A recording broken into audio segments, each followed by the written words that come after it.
बड़ी खबर निकल करके आ रही है। पटना से दिल्ली तक जो कोहराम मचा हुआ था, अब उस पर लगाम पड़ गया है। एनडीए का सीट शेयरिंग फॉर्मूला तय हो चुका है।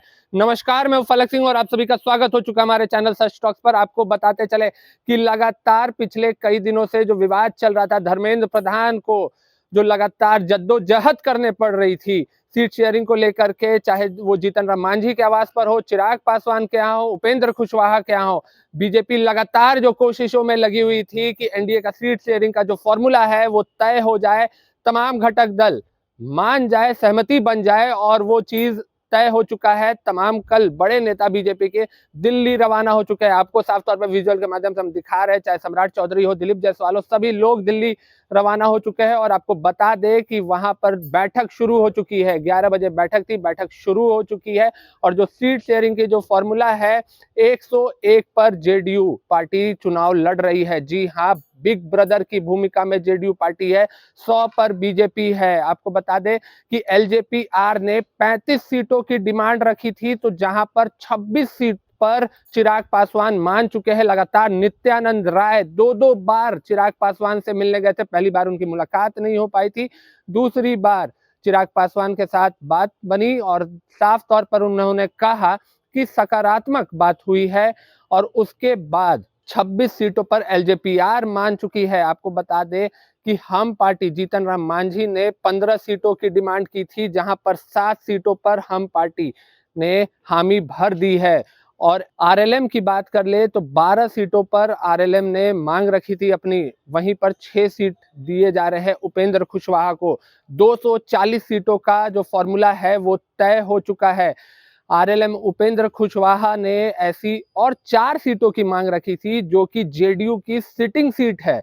तो ऐसे में जेडीयू पार्टी और आरएलएम के बीच में बातचीत हुई और उसका भी जो निष्कर्ष है वो भी निकाल दिया गया। पर आपको बता दें कि 101 पर जेडीयू पार्टी बिग ब्रदर की भूमिका बिहार में निभाते हुए नजर आएगी। और साथ ही में 100 पर बीजेपी है, 26 पर एलजेपीआर है, 7 सीट पर हम है, 6 सीट पर आरएलएम है।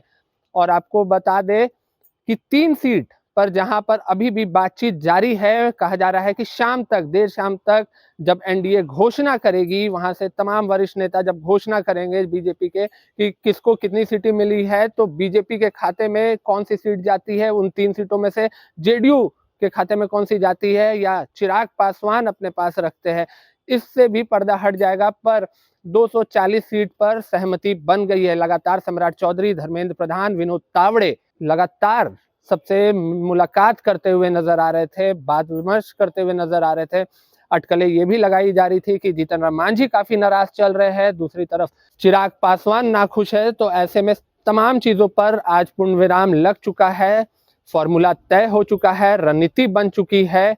अब बस देरी है औपचारिक ऐलान की, और वो 3 सीटें जो बची हुई 3 सीटें हैं वो किसके खाते में जाती है। चिराग पासवान भी जद्दोजहद करते हुए नजर आ रहे हैं कि उनके पास, उनके पाले में ज्यादा से ज्यादा सीटें आए। वहीं पर जेडीयू की सिटिंग सीट सब है, वहां पर जेडीयू एक बार फिर से अपनी ताकत दिखाने को बेकरार नजर आ रही है। और बीजेपी ने भी अपनी रणनीति बखूबी तैयार कर ली है। और ऐसे में वहां दिल्ली से क्या कुछ बड़ा ऐलान होता है, इस पर हमारी नजरें बनी हुई है। पर अभी की जो बड़ी खबर निकल करके आई है, कहीं ना कहीं सीट फॉर्मूला एनडीए में तैयार हो चुका है। महागठबंधन किस तरीके से अब रणनीति बनाएगा और कितनी सीटें पर आरजेडी चुनाव लड़ेगी, कितनी सीटों पर कांग्रेस चुनाव लड़ने जा रही है, वीआईपी के खाते में कितने जाने जा रहे हैं और लेफ्ट के खाते में कितनी सीटें मिलने जा रही है, इन तमाम चीजों पर हमारी नजरें बनी हुई है। पर तब तक के लिए जुड़े रहे हमारे साथ, देखते रहे सच टॉक्स। धन्यवाद।